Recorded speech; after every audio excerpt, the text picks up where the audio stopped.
Hello students and welcome to another lecture of law with Ali. हम आज contract law का chapter 3 discuss करने लगे हैं, दैट इज़ कंसिडरेशन। अगर आप मेरे क्राइम स्टोरी वाले सब्सक्राइबर हो तो this video is not for you. इसमें इस चैनल पे लेक्चर्स भी होते हैं लेवल्स लॉ के, तो this is a lecture not a crime story. Consideration is the third most important element of a contract. जब आपने एक बात याद रखनी कि जब भी कॉन्ट्रैक्ट बनना होता है तो उसके लिए ऑफ़र, एक्सेप्टेंस, इंटेंशन, कंसिडरेशन और कैपेसिटी, ये 5 चीज़ें ज़रूरी होती हैं जिनकी वजह से वो एक कॉन्ट्रैक्ट एक्चुअली कॉन्ट्रैक्ट बनता है, वरना अदरवाइज़ वो कॉन्ट्रैक्ट नहीं होता। You can call it a gift, you can call it an agreement और समथिंग। लीगली इन्फोर्सेबल कॉन्ट्रैक्ट वो सिर्फ तब होता है जब इसकी ये सारी चीज़ें पूरी होती हैं, ये सारे एलिमेंट्स पूरे होते हैं। कंसिडरेशन के अंदर सबसे पहले इसका नेचर एंड फंक्शन डिस्कस कर लेते हैं। उससे भी पहले हमें ये देखना होता है कि कंसिडरेशन होती क्या है। मैं आपको नॉर्मल सिंपल वर्ड्स में समझा देता हूँ। कंसिडरेशन एक्चुअली कहते हैं एक ऐसी चीज़ को जो एक, आप समझो कि अगर 2 लोग कॉन्ट्रैक्ट कर रहे हैं, फॉर एग्जांपल कि मैं ये बबल गम ख़रीदने के लिए कॉन्ट्रैक्ट कर रहा हूँ, तो जिससे बबल गम मैं ख़रीदूँगा तो उस बंदे के लिए पैसे कंसिडरेशन है और मेरे लिए ये बबल गम कंसिडरेशन है। तो जो चीज़ लेन देन होती है जिस चीज़ की, उसको कंसिडरेशन कहते हैं। और इसके लिए मतलब वो कोई भी हो सकती है, मैं ट्रेड भी कर सकता हूँ, कोई इकोनॉमिक एक लाइक चीज़, इकोनॉमिक वैल्यू होनी चाहिए चीज़ की कोई, ठीक है, मतलब वो चीज़ दे के मैं चीज़ भी ले सकता हूँ। इसका जो मेन डेफिनेशन है वो क्यूरी वर्सेस मीसन 1875 के केस के अंदर इसको डिफ़ाइन किया गया था। डिफ़ाइन को कोट एंड कोट डेफिनेशन याद करने की आपको ज़रूरत नहीं होगी, आपको बस ये पता होना चाहिए कि क्यूरी वर्सेस मीसा के अंदर इसको डिफ़ाइन किया था। और एक रैंडम जेनेरिक डेफिनेशन आपको इसकी आनी चाहिए, that is a promise for a promise, ठीक है। You lose something to gain something, so that is actually consideration. उसके बाद हम अगर नेक्स्ट चलें तो हम देखते हैं कि ये 2 तरह की कंसिडरेशन होती है, 2 वैलिड तरह की कंसिडरेशन होती हैं। एक होती है एग्जीक्यूटेड कंसिडरेशन और एक होती है एग्जीक्यूटरी कंसिडरेशन। एग्जीक्यूटेड कंसिडरेशन जो होती है उसमें नाम से जाहिर है कि एक पार्टी ने जो है वो सारा अपना काम कर लिया हुआ है, अब जितना भी बर्डन है, जो कुछ भी है, वो दूसरी पार्टी के ऊपर रिलाई करेगा। मतलब एक पार्टी ने अपने पैसे दे दिए, अपना काम कर दिया। फॉर एग्जाम्पल आपने ऑनलाइन एक चीज़ मंगवानी है तो आपने ऑनलाइन पेमेंट करके वो ऑर्डर कर दिया ना, you have done your part. अब बाकी का जो है सारा वो दूसरी पार्टी के ऊपर है कि उन्होंने अब अपना पार्ट प्ले करना। तो ये एग्जीक्यूटेड कंसिडरेशन है कि आपने अपना काम कर लिया, अब दूसरे बंदे ने, दूसरी पार्टी ने अपना काम करना है। एक होती है executory consideration. Executory consideration is actually a promise made for a promise कि भाई तुम कल घड़ी ले आना, मैं कल पैसे ले आऊँगा। मैंने ये फ़ोन तुम्हारा ख़रीदना है, तुम कल ये फ़ोन ले आना, मैं पैसे ले आऊँगा। तो that is executory consideration, a promise for a promise, ठीक हो गया। अगला जो पॉइंट है इसका वो ये है कि जो कंसिडरेशन होती है वो एडिक्वेट ना हो, बेशक सफिशेंट होनी चाहिए। इन वन लाइनर अगर मैं कहूँ तो मैं कहूँगा कि consideration must be sufficient, need not be adequate.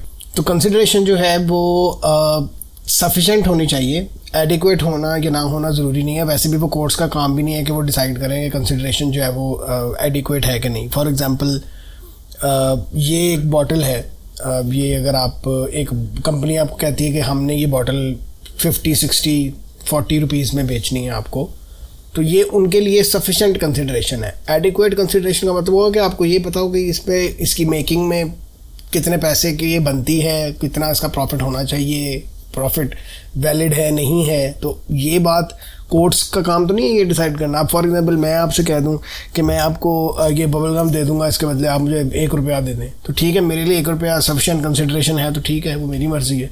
बस कंसिडरेशन सफिशेंट होनी चाहिए, एडिक्वेट होने की ज़रूरत नहीं होती, because it's not for the courts to inquire about the adequacy of a thing कि वो चीज़ एडिक्वेट है या नहीं है, ठीक है। हाँ, बस ये बात है कि इकोनॉमिक वैल्यू होनी चाहिए उस चीज़ की। ये नहीं मैं आपको कह सकता कि आप मुझे बॉटल दे दें, आप मुझे कोई फ़ोन दे दें, कोई चीज़ को प्रोडक्ट दे दें तो उसके बदले मैं आपको दुआ दे दूँगा, ये नहीं हो सकता।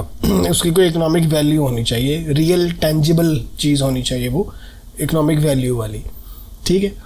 और जो सबसे बड़ा की इशू है वो यही है कि कंसिडरेशन की वैल्यू जो है वो in the eyes of law है कि नहीं है। फॉर एग्जाम्पल लॉ उस चीज़ को वैल्यूएबल कंसिडर करता है कि नहीं करता।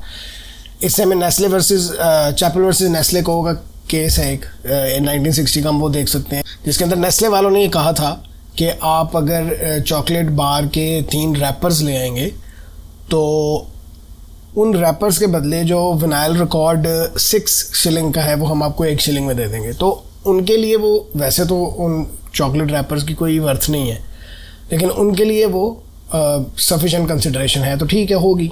तो we don't get to decide कि एडिक्वेट है कि नहीं, सफिशिएंट है बस ठीक है। अच्छा, इससे जो अगला पॉइंट है वो ये है कि कंसिडरेशन कभी भी पास्ट नहीं हो सकती।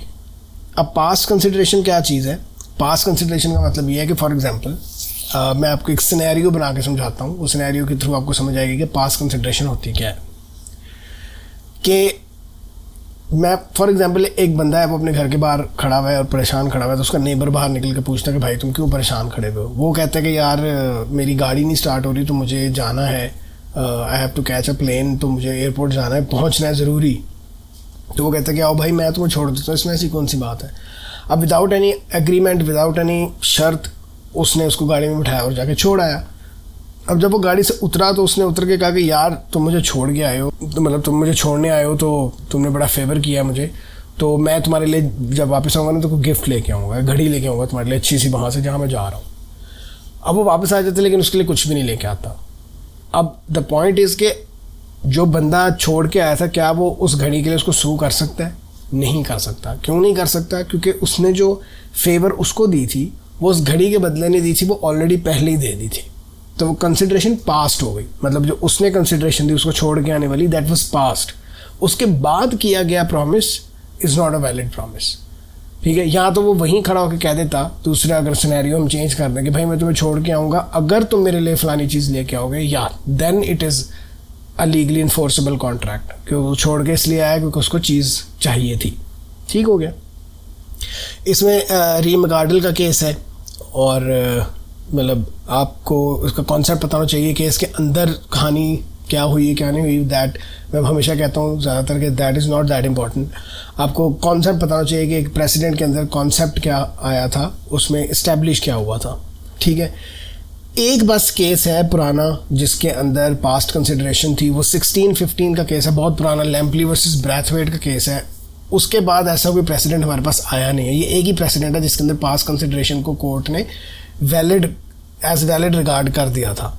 लैम्पली वर्सेस ब्रैथवेट में उस बंदे ने कहा था, ब्रैथवेट जो था उसके ऊपर किलिंग का चार्ज था, मर्डर का, और उसको फांसी हुई भी थी। तो उसने लैम्पली से कहा कि भाई मुझे ना किंग से पार्डन ले दो, माफ़ी ले दो। काफ़ी अब सारी मतलब किंग को एक्सेस करना, किंग तक पहुंचना इज़ नॉट दैट इजी। आजकल भी अगर आप देखें तो प्राइम मिनिस्टर और प्रेसिडेंट वगैरह के पास टाइम तो नहीं जाके मिल लेते कि जी मिलना है प्रेसिडेंट से तो जाके मिल आते हैं। तो इस तरह किंग को एक्सेस करना बहुत मुश्किल काम था, तो he did that for him, और किंग से उसने पार्डन उसको ले दी।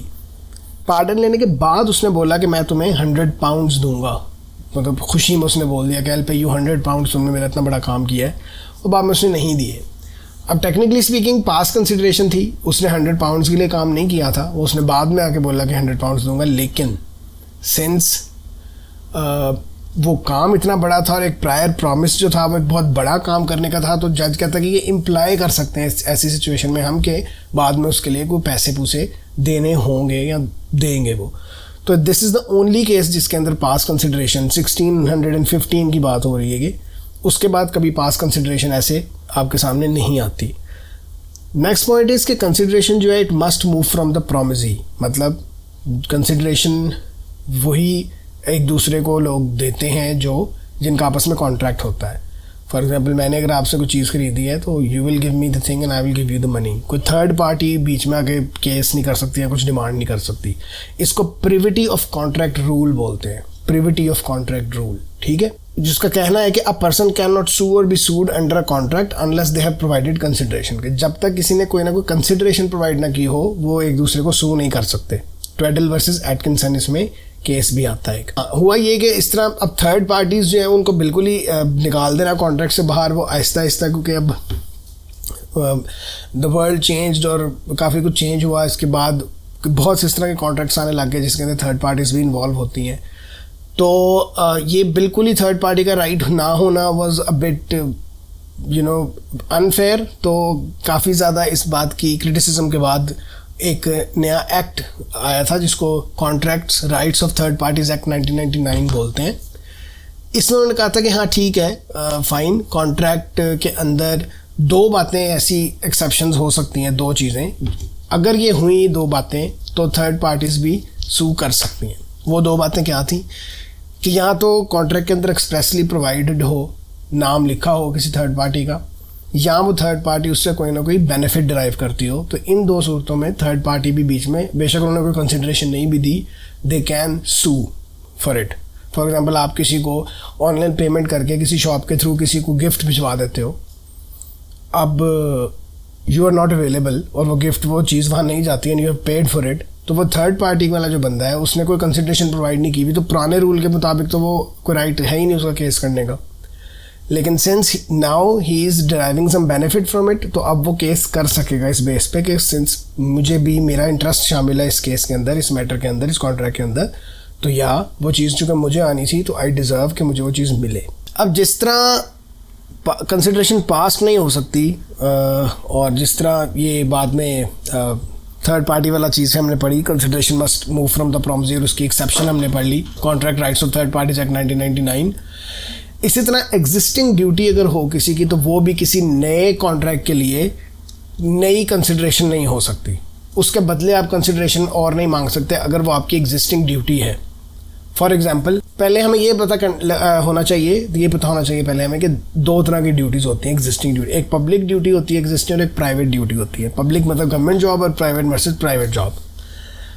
अब पब्लिक ड्यूटी की सबसे पहले बात कर लेते हैं कि अगर आपकी एग्जिस्टिंग ड्यूटी है, फॉर एग्जांपल पुलिस एक लॉ इन्फोर्समेंट का डिपार्टमेंट है जो जिनका काम है लॉ इन्फोर्समेंट, उनकी एग्जिस्टिंग ड्यूटी है लॉ इन्फोर्समेंट। आपके घर कोई चोर घुस आए या आपके घर कोई क्रिमिनल आ जाए, आप पुलिस को फ़ोन करो तो पुलिस आके उसको पकड़ के ले जाएंगे। वो आपको ये नहीं कहेंगे कि इसकी फ़ीस भी दें हमें आप, क्योंकि वो उनकी एग्जिस्टिंग ड्यूटी है, they are getting paid for it. लेकिन इसकी एक्सेप्शन भी है, it's not that simple. For example, अगर मैं आपको इसके हक में केस बताऊं जो इसकी तरफ जाता है, इसको एक्सप्लेन करता है, वो कॉलिंस वर्सेस गॉडफ्रे है, जिसमें एक पुलिस वाले को कहा था कि तुमने कोर्ट में आके एविडेंस देनी है, तो पुलिस वाले ने उसके बदले में पैसे मांगे, तो बाद में उसको पैसे नहीं दिए गए कि भाई तुम्हारी एग्जिस्टिंग ड्यूटी है। पुलिस वालों की जॉब है कि उनको जो भी पता है क्राइम का वो कोर्ट में आके कोर्ट को असिस्ट करें। लेकिन इसके अगर दूसरी साइड का केस अगर हम देखें, Glasbrook Brothers versus Glamorgan city county council का, तो उसके अंदर पुलिस को वो स्ट्राइक हो रही होती है, तो वो पुलिस को कहते हैं कि हमें चाहिए प्रोटेक्शन चाहिए हमें पुलिस की। तो वो कहते हैं कि जी पुलिस यहाँ पे कर रही है, मतलब पेट्रोल कर रही है, तो आपको प्रोटेक्शन मिल रही है, कोई इशू नहीं है। उन्होंने कहा नहीं, हमें एक्स्ट्रा पुलिस चाहिए, हम उसके आपको पैसे भी देंगे। तो उन्होंने वायरलेस करके बहुत एक्स्ट्रा पुलिस वहाँ मंगवा ली और डेडिकेटेड प्रोटेक्शन उन्हें दी उन लोगों को जो वहाँ पे स्ट्राइक करके बैठे हुए थे। तो बाद में उन्होंने कहा कि जी हमें पैसे भी दें, आपने कहा था कि एक्स्ट्रा पुलिस आएगी तो हम पैसे देंगे। वो मुकर गया कि जी आपकी एग्जिस्टिंग ड्यूटी, हम पैसे क्यों दें। लेकिन कोर्ट ने कहा कि नहीं, वो उनकी एग्जिस्टिंग ड्यूटी नहीं थी, वो उनकी एग्जिस्टिंग ड्यूटी से एक्सीड कर गई हुई थी चीज़। तो जब एक्सीड कर जाएंगे आप तो फिर आपको पैसे देने पड़ेंगे। इसी तरह प्राइवेट ड्यूटी पे सेम रूल अप्लाई होता है। प्राइवेट ड्यूटी में स्टिल्क वर्सेस मारेक को अगर आप देखें, 11 मेंबर्स का क्रू था, उसके अंदर से 2 मेंबर्स जो हैं वो भाग गए, तो जो बाकी के लोग थे उन्होंने उन 2 का भी काम किया और शिप को जनाब ले आए वापस।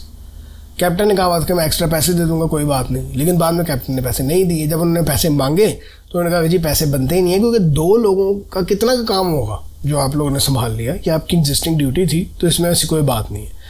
लेकिन इससे ऑपोजिट अगर हम केस देखें तो वो हार्टली वर्सेस पॉन्सनबाई है, जिसके अंदर 19 मेंबर्स, 36 मेंबर क्रू में से 19 मेंबर्स चले गए थे, और वो जो बाकी के बचे थे उनको बहुत डबल काम करना पड़ा था। तो सिंस वो उनकी एग्जिस्टिंग ड्यूटी नहीं थी, तो उसमें उनको एक्स्ट्रा पे किया गया था, क्योंकि वो उनका राइट था, क्योंकि बहुत एक्स्ट्रा काम उन्होंने किया था। ठीक हो गया।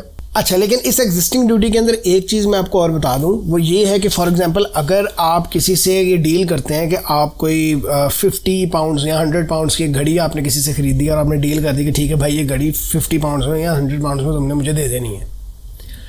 अब वो आपको 100 पाउंड्स में या 50 पाउंड्स में जो भी आपकी डील हुई डिलीवर करना उसकी एग्जिस्टिंग ड्यूटी है, तो टेक्निकली उसने उतने में आपको डिलीवर करनी है। लेकिन आप उसको फ़ोन करके कहते हो कि यार तुम ऐसा नहीं करते कि तुम ये घड़ी फलानी जगह जाके छोड़ नहीं आते, कहीं डिलीवर नहीं कराते। वो आपसे कहेगा कि भाई ठीक है मैं कर आता हूँ deliver, but I have to go, I have to work extra for that. तो फिर मैं आपसे 100 नहीं, फिर मैं आपसे 120 पाउंड्स लूँगा।